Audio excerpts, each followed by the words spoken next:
I love Batman. I do. Batman's awesome. But recently, Batman has been portrayed as someone who I don't love. And I think many people will agree with me on this. When most people think of Batman now, they think of fear. I mean, how could you blame them? Recently, Batman has been portrayed as a cold brute, too far gone into his path of vengeance, caused by the death of his parents. But he wasn't always this way. The 90s and early 2000s were a very special time for comic book nerds such as myself. One show in particular had come out at the time, Batman the Animated Series.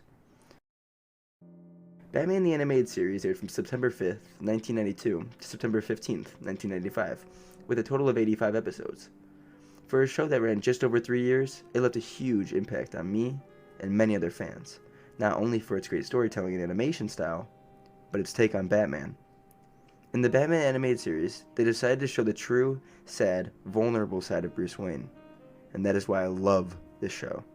You can tell that the writers understood Batman. They know what it means to put on that mask, and to never want to see another child lose their family again.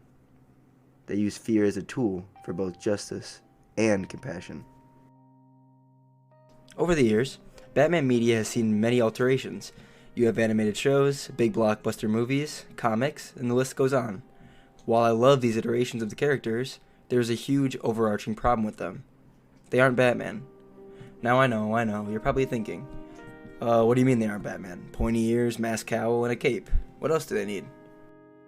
Well, for starters, Ben Affleck's Batman is a little bit more brutal than Batman should be.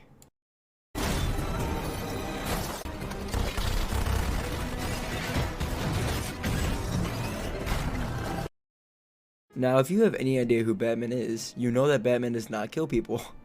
I mean, it's crazy that I have to state that, but yeah, Batman does not kill people. Not only is he emotionally invested in being Batman, but that's literally his entire motivation behind his character. To strip that from him, to me at least, is absolutely ridiculous. A perfect example of Batman and his villain struggles was perfectly portrayed in an episode of Batman the Animated Series titled Heart of Ice. Written by Paul Dini and directed by Bruce Timm, this episode starts off with a newscaster telling the audience that there have been several robberies at GothCorp offices. At the moment, Gotham is in the middle of a record heat, but some things aren't making sense. Each robbery ends with the buildings covered in ice. So, like you would expect, Batman decides to investigate.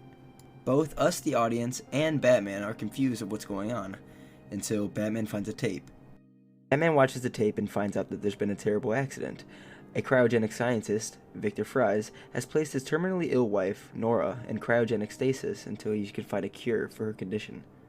But, just then, Boyle arrives and orders the experiment to be ended, claiming it is unauthorized and is draining the company's funds.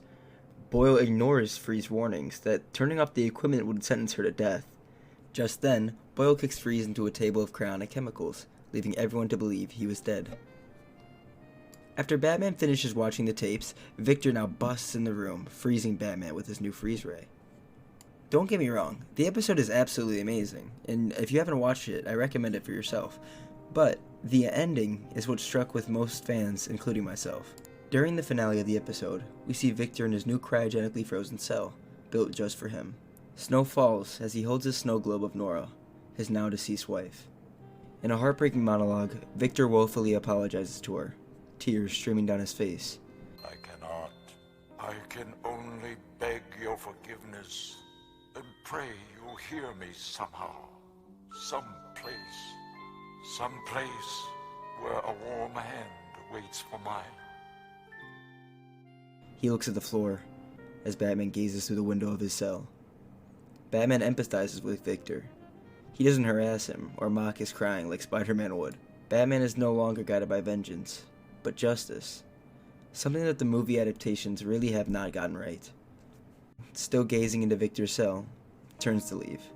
Batman, looking back once more, vanishes into the night. Batman, at least as time goes on, is supposed to change. He's no longer the shadows, no longer the symbol of fear, but a symbol of hope. Hope that people can change.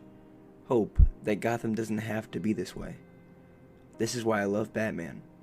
He doesn't induce trauma into his enemies. He's a victim of trauma. He stands for what's right, and he fixes what's broken, because he's broken. Now, let's compare that to Ben Affleck's depiction of Batman from Zack Snyder's Batman vs. Superman.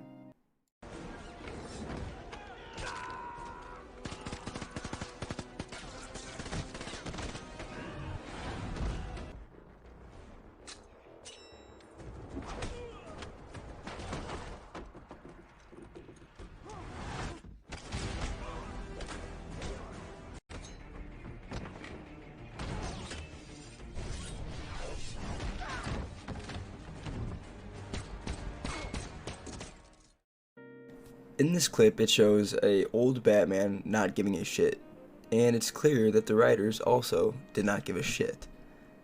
This clip does the exact opposite of trying to create a cohesive Batman story, because you just turned Batman into the Punisher. Hello, this is 5:33 Lanuzis after I'm done recording this fucking video. It took way longer than you'd actually think because I suck. But if you made it all the way to the end, thank you, you're the GOAT. And comment down below what I should make videos about, because I'm actually stumped. Although I am writing one right now about social media and the effects it has in your brain, so stay tuned for that.